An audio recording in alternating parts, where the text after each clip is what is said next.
Stop doing the copy paste thing. Everybody knows that it's a ChatGPT post. Come up with your own ideas. What's your current process for ideating? I really am using and leveraging the problems I'm currently experiencing and turning that into content. That's the easiest thing you can do to create content is what is giving me a headache right now? What's keeping me up at night? Maybe it's your ATS. Maybe it's the lack of synchronization between your systems. Just talk about those problems and the solutions that you're trying to create for them. Everybody knows that you're copying and pasting a post from ChatGPT. Instead of relying on it so much, come up with your own ideas and your own kind of framework for thinking. Plug it into ChatGPT for some refinement, but stop doing the copy paste thing. Everybody knows that it's a ChatGPT post. Welcome to Workfluencer. Andrew, I'm so glad you're here today. Thanks for having me, Rhona. Yeah, you've built a career and a following by showing up consistently and bringing us in on what you're learning. And today I want to dig into how you've used both curation and creation to build your credibility in the space and how you've done it all while still operating at a high level inside a company. So let's start with the beginning of that journey. You've run a staffing agency, you've worked in-house, and now you lead TA at Worldly. When did you start using content to support your career and why? Yeah, great question. So my first foray into content creation to support recruitment activity was back in roughly 2017, 2018. I was actually mentoring under a gentleman here in Scottsdale who runs a pretty successful executive search firm. And he was really pretty early on LinkedIn as far as trying and testing video, posting a lot more social type content. Back in the day, LinkedIn was much more of a, professional platform, right? And very stuffy, and especially in the industry that he was supporting. And so I really got a kind of front row seat to seeing content being deployed. And it was pretty incredible to go to conferences with him and have people come up to him and say, "Hey, love your videos, love your content.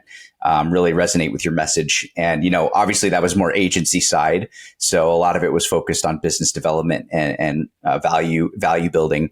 But I learned something very valuable from that. And that's that people really do work with people that they know, they like, and they trust. And content is a way to kind of remove that barrier that we have, right? As recruiters, we have to earn trust from the people that we're reaching out to. And so that was kind of where I started. And I would, basically follow in his footsteps, trying to create similar content.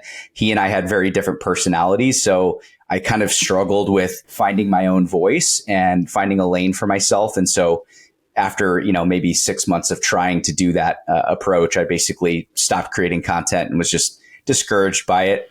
And so took a couple years off, and back in 2022, so right around the time I started at Worldly, I basically kind of found a reinvigoration for the idea of creating content. And really what I wanted to do was do a bunch of testing and see how it could impact the employer brand at Worldly. And so I really launched my personal branding content career, I guess, as you call it, as a way to, basically support the work I was doing at Worldly. Because when I joined Worldly, we didn't have a talent acquisition function. We had no inbound. Nobody knew who we are. We had no employer brand.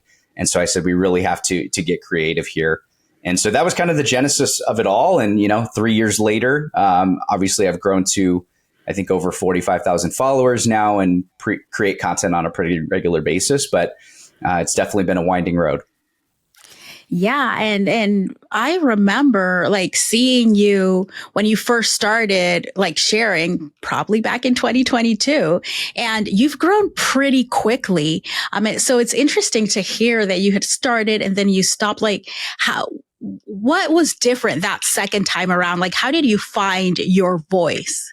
Yeah, it's a great question. I think second time I really didn't have anyone to rely on. I wasn't necessarily following anyone, which again, may be daunting for some people. But what that meant for me is I had to go out there and I just had to post. I had to create content and find my own lane. And so, if you were to go back and look in February, March of 2022, you can find my posts and see they were getting, 3 likes, 4 likes, 5 likes, getting no traction. And, but I persevered through that and was just I need to find one, what resonates with people, but also, what is my voice going to sound like on a platform like LinkedIn? Do I want to be super professional and buttoned up? Do I want to be super edgy and posting memes all the time? And whatever works for some people. But for me, what I found was kind of I lead by just showing and really trying to give people a view into how I think about talent acquisition and recruitment. I like to be very practical and very pragmatic. And also just, I wouldn't share things that I wouldn't actually do myself or that I'm not actively trying to solve for myself. But I do like to sprinkle some humor in there as well with some memes and some things like that too. So you just got to find what works for you, what the mix looks like, what the distribution looks like. But you don't find that, or you don't, come to that conclusion unless you're out there, creating content on a regular basis. Exactly. Like if you don't get the feedback and test things out, then you'll never know. You can ideate all you want, but you won't know if that works until you put it out into the world. Mm-hmm. So you have a newsletter, and I think your brand, it's called Talent Operator. Like, what does being a talent operator mean to you? Yeah, well, when I came up with the idea of creating a newsletter, I was never a big newsletter person myself, but I wanted an outlet that basically allowed me to take whatever I was trying to say on LinkedIn and go a lot deeper, because, you can't really get super deep on LinkedIn, specifically on, key recruitment topics. So, but for me, what I wanted to do was curate an audience of people like me who were in the weeds every day, who were trying things, testing things, getting punched in the chin every day when building a talent acquisition function, or, just recruiting in general. And so Talent Operator, the idea behind that name was that I wanted to attract people who were doing the work, right? This was not a theoretical newsletter. This wasn't something where we were going to talk only high level, only strategic. Like, I wanted it to be very practical. And again, tested by me, right? The things that I'm thinking about, things that I'm trying out in the field. And so that's really kind of my vision for it, is a very practical newsletter. Yeah, we talk strategy. Yeah, we talk high level. Yeah, we talk future of the recruitment space. But we're always going to kind of lead with, here's some things you can do. Here's some actions you can take. Here's some learnings that you can take away from, this 5-minute read. Hey, have you subscribed? Let's fix that. It's the easiest way to support this show. Love it. And I've recently started subscribe to your newsletter, and everything you're saying is true. It's 100% stuff. Like, if I were recruiting right now, I would literally be like, okay, let me go try this today type of thing. So it's really, really practical. And I think that's something that's needed in our space, because there's a lot of talking about hypothetical things and the future. There's a ton of that, but it's okay, what do we do now? Well, also it's, I was looking back at my journey as a recruiter. I started 10 years ago, and there was nothing like this that I knew of that existed. Everything I learned was basically just boots on the ground. Back in the day, there was no remote work, at least for me. Yeah. And so I was sitting next to people, asking questions, learning, but there was no really kind of resource to tap into, right? Especially if it's something that you can dial into after hours or on your drive to work or anything like that. So I wanted to create something for possibly even the junior recruiter or the person who's got just a couple years in the space. If they want to evolve in their career, what are some of the things that they should be thinking about and they should be planning for, and some of the skills that they should be investing into? So yes, it's a learning resource, but also just, hopefully a guide for the right person as well. Amazing. And I've seen you do a good mix of original content, and you also curate and share other people's content. How do you decide what's worth sharing? Yeah, I think I just run it through the filter of, is the person a trusted resource?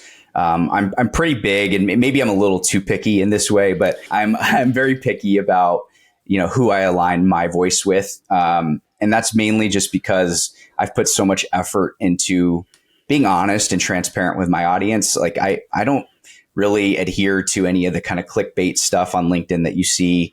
Everything that has been built as far as my audience has been me just posting. And, I don't care if I get 8 likes on something or if I get 800 likes on something. At the end of the day, I'm just aiming to provide value. And, I think the followers are kind of a direct reflection of that in my case. So when I look at who do I want to share, content, or another person's content, or, if there's a certain article or a certain podcast or something, I want to make sure that the person who is delivering that message is trustworthy, that they have the best intentions in mind for that audience, because the goal is really not just to share that one piece of content, but hopefully, my audience will be inspired to follow that person and give them some credibility as well, right, in the space. So it's a much bigger thing. And again, maybe I make it a little bit bigger than it needs to be, but there's so much, there's so much fluff out there. There's so much fraud out there. I just want to make sure that, people are getting real resources. No, and I totally get it. I am similar. And I also sometimes think like, oh, I'm too picky, but it's like, I feel a responsibility because my audience trusts me, and I've always been transparent and not sharing any fluff and stuff like that. So I don't want to share my platform with people who don't have that same strategy as far as sharing what's real and not just what gets clicks type of thing. And I also think that goes into the, technology providers or the tool providers that you potentially recommend. And that's a gray area for me as well, because with the newsletter, a lot of the practical application requires me to talk about certain types of tools and maybe even make some recommendations. And so there's a lot of work that I do there as well to make sure that I'm not recommending tools that have horrible reviews or horrible customer support or are using bad AI models or anything like that, right? So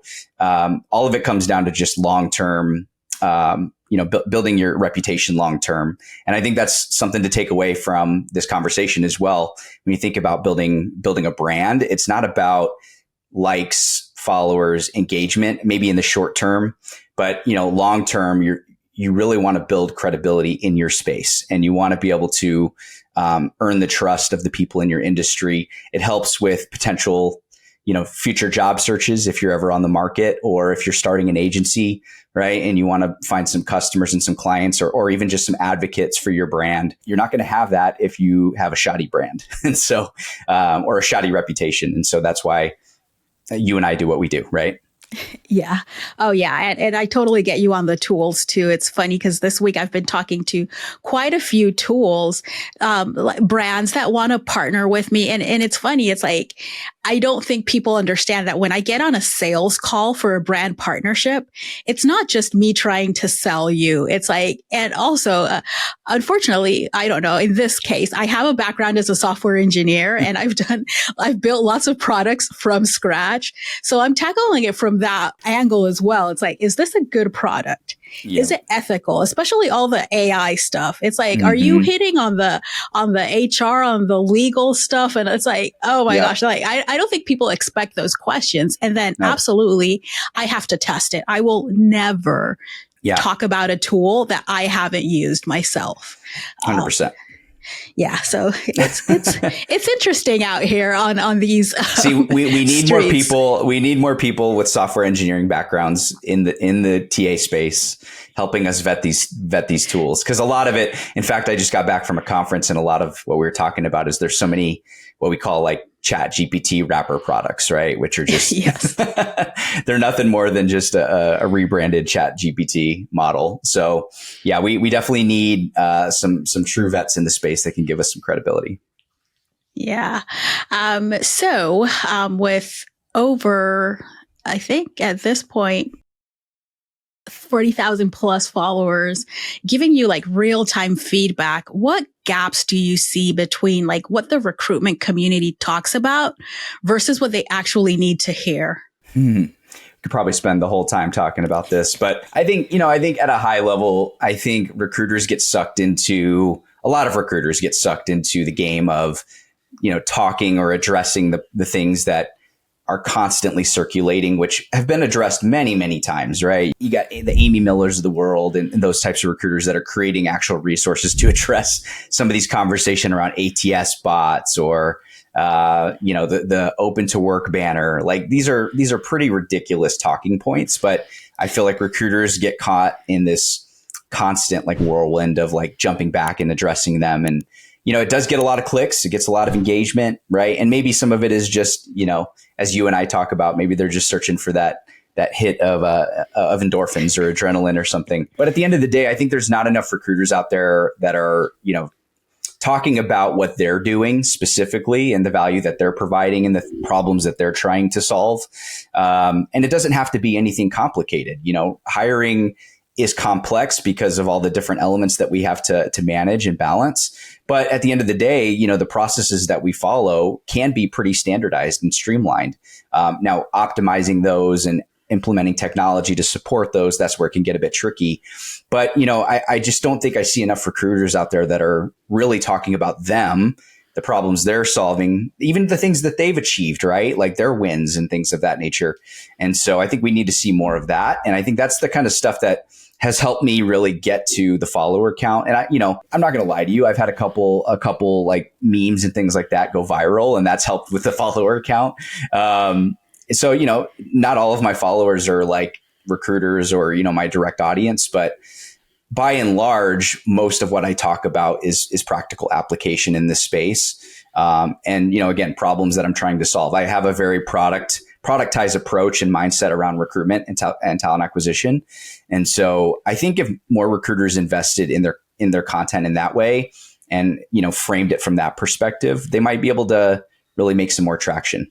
100% agree. And it's like, we have a perception problem. Everyone talks about, every recruiter isn't the same. Mm-hmm. But instead of using your valuable time and like the reach that you have to talk about why we're not all the same, why we're not all terrible, you want to talk about the open to work banner. It's like, don't even get me started. I remember there was a post that did really, really well. And it was literally me out of frustration being like, can we all agree? And I just listed out like the ATS isn't a bot. The open to work banner doesn't mean this. And I just like hit the top 5 things. And I'm like, now let's talk about something else.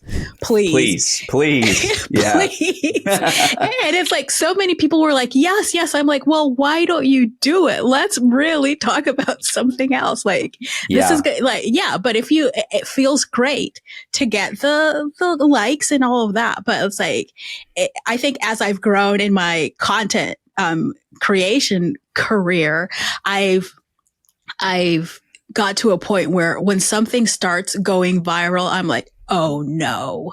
Mm-hmm. This isn't my goal. Like, what did I do to make it so mass appealing? Like, that's how I look at it. People are like, oh yeah, you got clicks. And it's like, no, I did something wrong because too many people liked this. It's not targeted. Me, and I think for me, I look at comments now and the conversation that's happening under the post as a more accurate measure of success when it comes to a post. Because for me, my goal is really to get the community talking and get them, brainstorming and sharing ideas and offering their solutions. Because if you're not going to create content that, highlights your own kind of workflow and things of that nature, the next best thing for me is to, maybe start a conversation on a place like LinkedIn, right? Where then I have recruiters who inadvertently are down there talking and sharing their own thoughts and opinions. So, I think for me, that's more of a success metric or, something that I look at as a value add than likes. At this point, likes, impressions, it's a sexy metric to look at. But at the end of the day, if our community isn't talking and moving some of these ideas forward, then I don't see it as successful content for me. Agree. So how do you balance like vulnerability and like sharing what you're learning and your failures with authority, right? Like, how do you balance being an authority while still being a student of the craft? Yeah, I think that's the $1 million question. And I wish I had a perfect science to this and a perfect equation to how I think about this kind of stuff. But I think ultimately I try to kind of follow a similar type of formula in each post for the most part, which is talking about, a big idea, talking about my perspective on it and how I'm practically addressing it or working on it.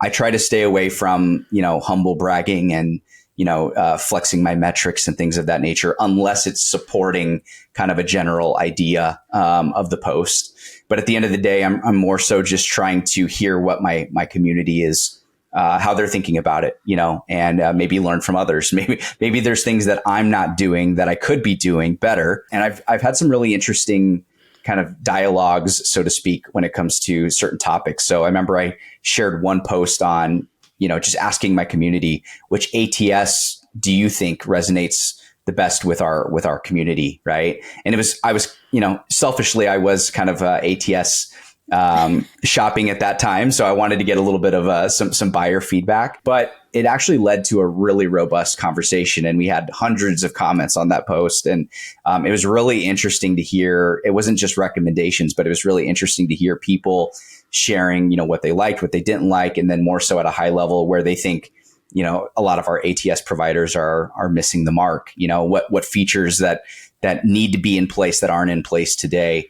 And so it led to this much kind of bigger, holistic conversation than I was naturally trying to go for.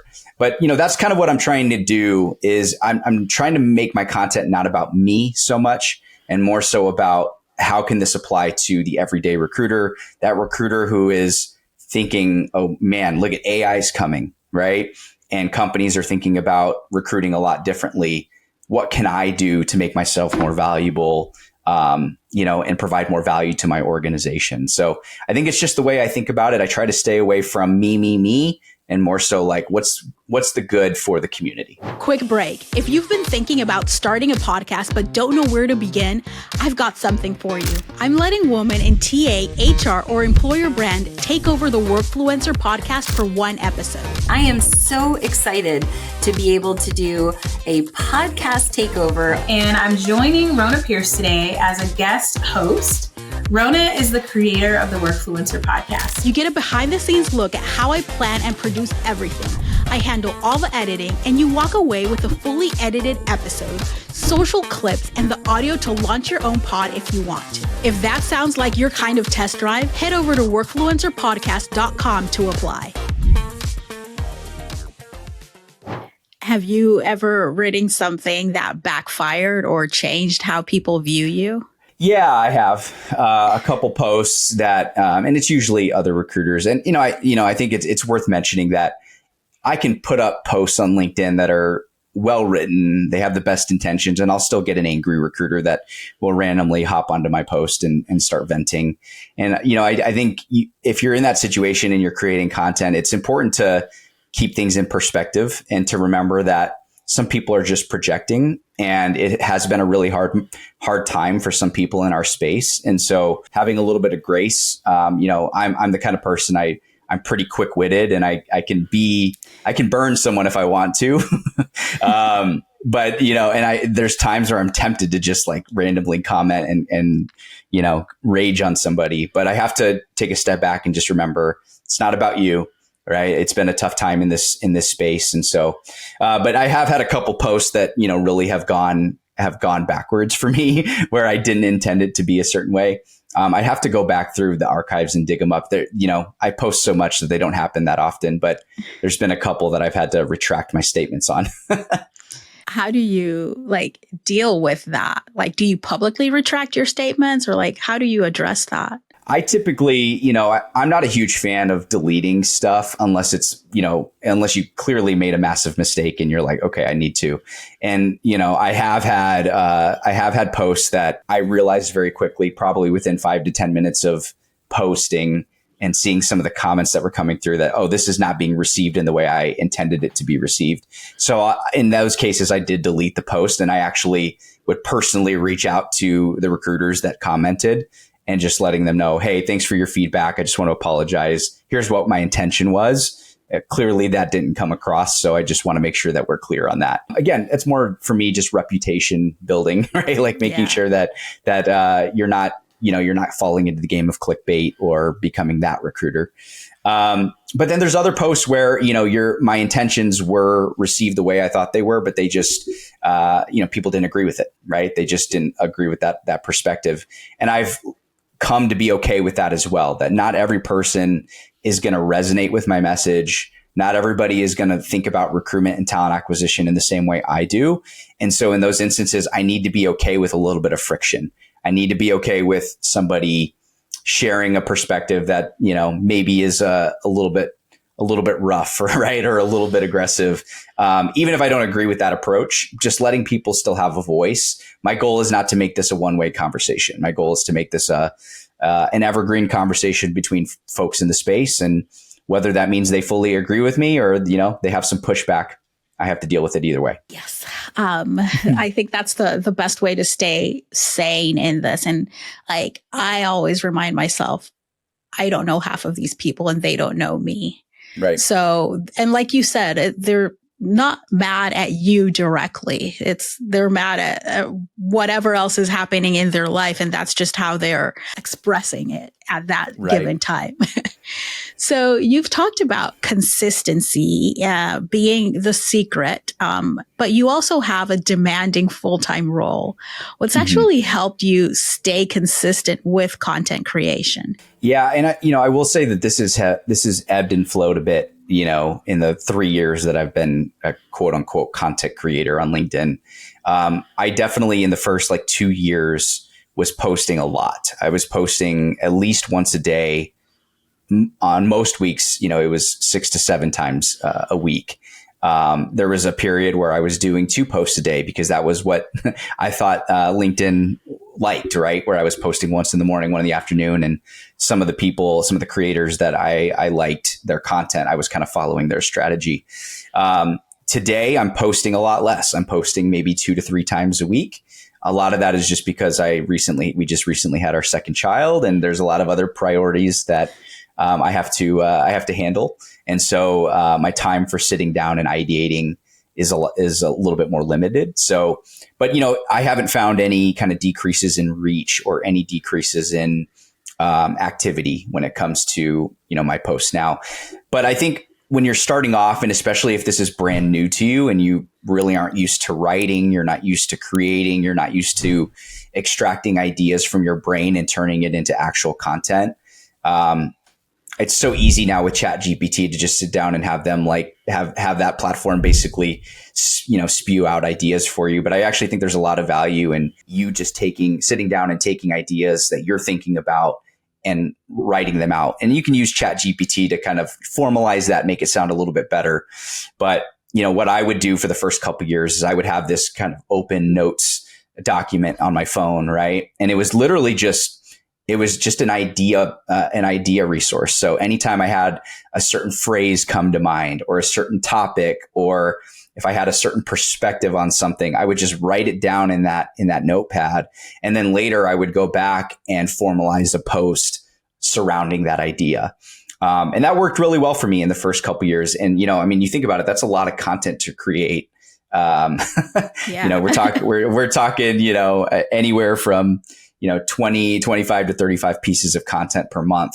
That's a lot. And so, but it worked for me during that period. Today, I'm a little bit more thoughtful, and I do put a little bit more time and thought into what I share.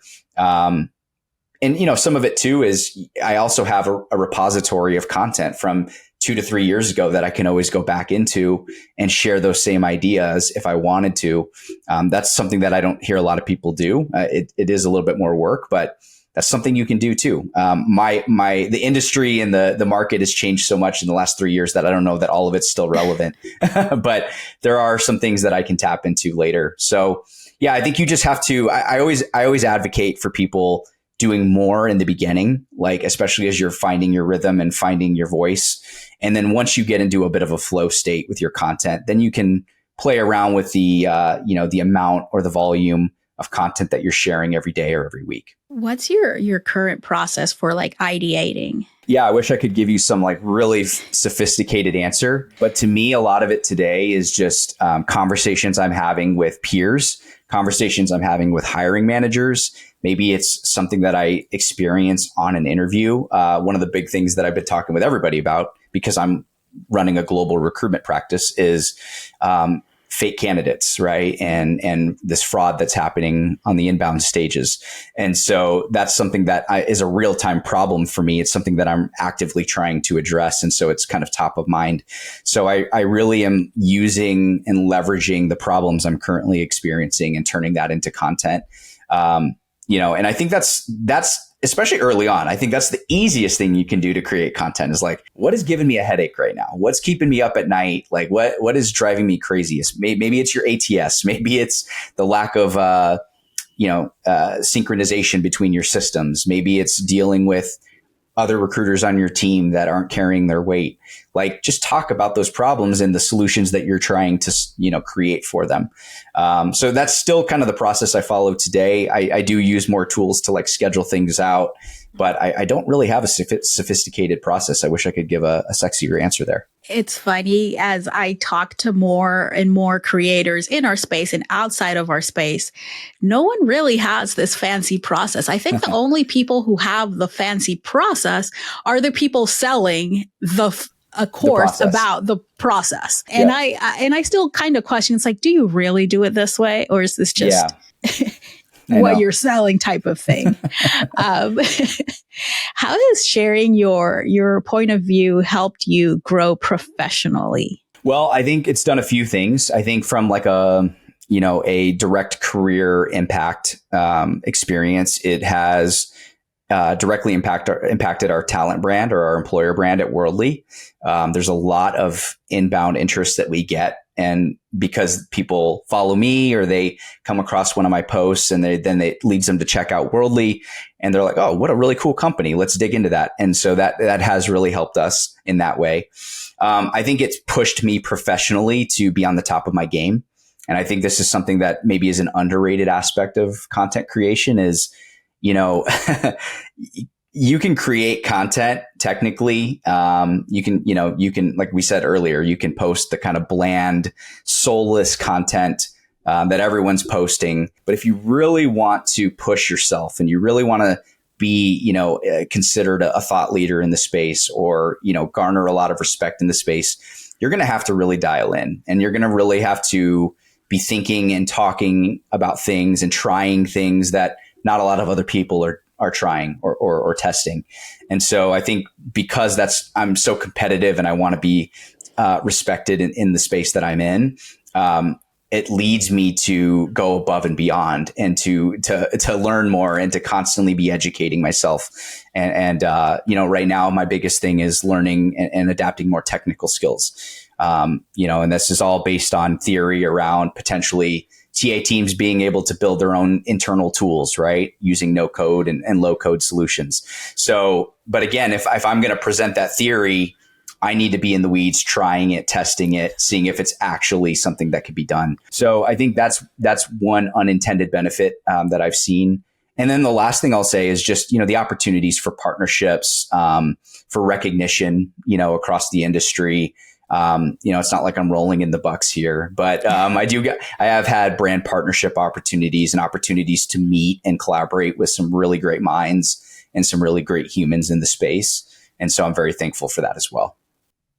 Amazing. Do you think that recruiters undervalue the long-term impact of content? Like, what would you tell someone who's hesitant to start? Yeah, I would say, I think the game is changing. It has been changing for the past, 5 to 7 years.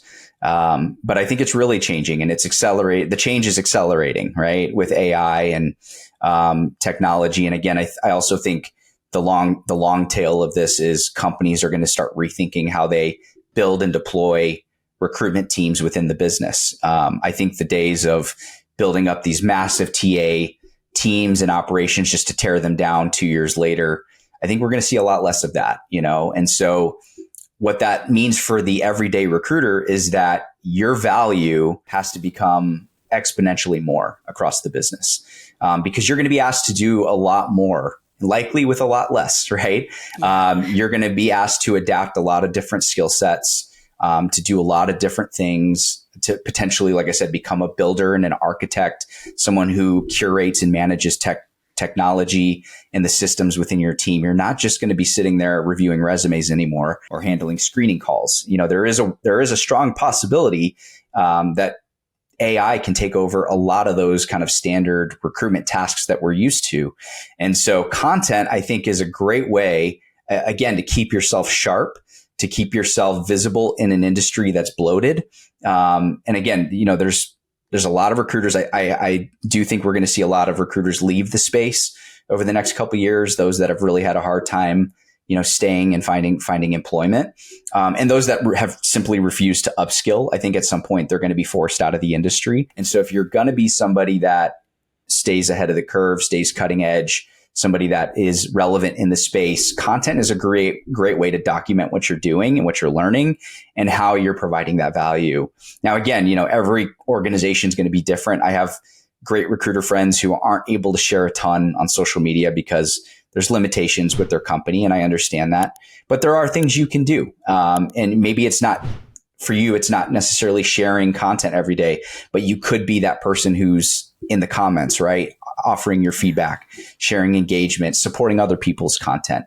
All of that leads to visibility and value building as well. I also think as more of us do this, companies will start having, and not only recruiters, but just in general. And that's why I call the podcast Workfluencer, because it's a movement.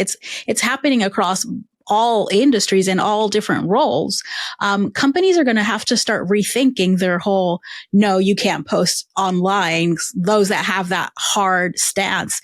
And they're going to have to start talking about like, okay, these are the rules. This is what you can do within this. Right.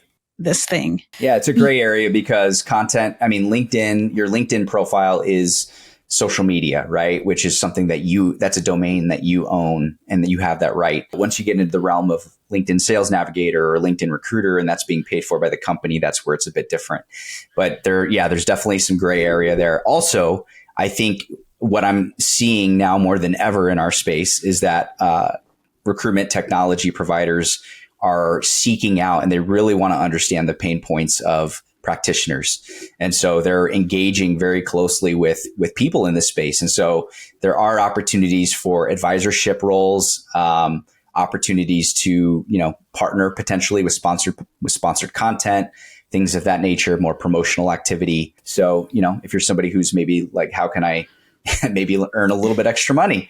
There's some opportunities there as well. Yeah. Yeah. And I love where we're headed, especially with the HR tech vendors actually talking to the people doing the work now, because it's been, I remember when I first moved into recruiting, I was like, does anyone why doesn't this tool support? Right. It was such a weird thing because I come from building software and I was always talking to the users to then build what they wanted because I worked mostly and built like custom software shops. So we were always talking to people about how they wanted it to be built to then build it for them. And then you go into this industry and every tool you look at is like, did they even talk to a recruiter? Because it's like, I know. I'm glad that we're past that and we're where we need to be. It's like, yes, talk to the people who do the work before you even write a line of code. Finally, we made it. So I've enjoyed this conversation, but if you've ever listened or watched the show, you know that I always have a segment at the end. Today I'm testing out a new segment. So it's called Say It Louder, where I ask you to drop the polite takes and get real about what's working, what's not, and what needs to change in recruiting. It's a lightning round of hard truths. Are you ready? Let's do it. All right. What's one thing most recruiters are still doing that they absolutely need to stop? Stop using the term AI won't take your job, but those who adopt AI will take your job. I think that's foundationally incorrect, because if AI does what it's supposed to do over time, it is going to fundamentally change the way companies hire. And so your role as you know it today likely won't exist, or likely won't exist in the same way that you think about it. So throw that sentence out the window and be more adaptive and be a little bit more in tune with what's actually happening. Yes. What kind of recruiting content is doing more harm than good right now? The ones we all talked about, the ones that are completely subjective and offer no real solution or real value. I appreciate everyone's opinions, but at the end of the day, if it's not giving somebody a clear takeaway, you're not doing anybody any good except for your own vanity. What's a mistake new content creators in the TA space make that you want to see not happen anymore? everybody knows that you're copying and pasting a post from ChatGPT. So I would really encourage you. I know that ChatGPT is a great ideator and thought partner, but instead of relying on it so much, come up with your own ideas and your own kind of framework for thinking, plug it into ChatGPT for some refinement, but, stop doing the copy paste thing. Everybody knows that it's a ChatGPT post.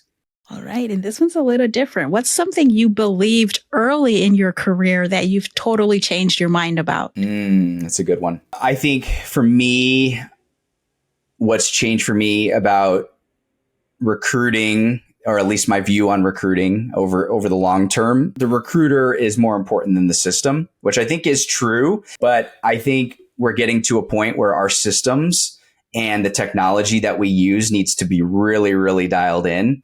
I think it's just the nature of the work and how things have evolved.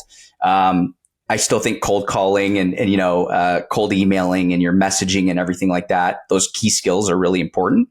But our systems now are becoming more important than ever. And so as much as the old school recruiter in me wants to say it's about the recruiter, not the tools, I do think the tools are going to become the thing that separates the great recruiters potentially long term. Amazing. Anything that you want to say louder that I haven't asked you? I don't think so. I think we covered a lot of really spicy stuff today. I enjoyed it. Perfect. So I really enjoyed this conversation. How can listeners connect with you? Yeah, I think the places I'm most active are going to be LinkedIn. So you can follow me, Andrew Lewis. I am the head of talent at Worldly, so you should be able to find me. The Talent Operator newsletter is my weekly newsletter, which basically I deep dive on specific things I'm thinking about, trends in the industry, topics, whatever I'm feeling for that week, I typically share about. There's also some good learning resources, and I do shout out a lot of really interesting other creators and tool providers there as well. So www.talentoperator.com. You can find me on TikTok. You can find me on X under the same name, Talent Operator. Don't really post much there, just to be honest, but those are going to be the places where you can connect with me. Perfect. Thank you so much for being on the show today. Thank you for having me, Rhona. Thanks so much for listening. If you're enjoying the Workfluencer pod, share it with someone who's changing how we talk about work, or who should be. And hey, if this episode gave you ideas or inspiration, leave us a 5-star review. Reviews help other listeners find us, and honestly, it makes my day. Workfluencer is produced by Perceptible Studios. Learn more about how we can help you use video to attract, engage, and retain qualified talent at perceptiblestudios.com. Thanks for listening, and I'll chat with you next week.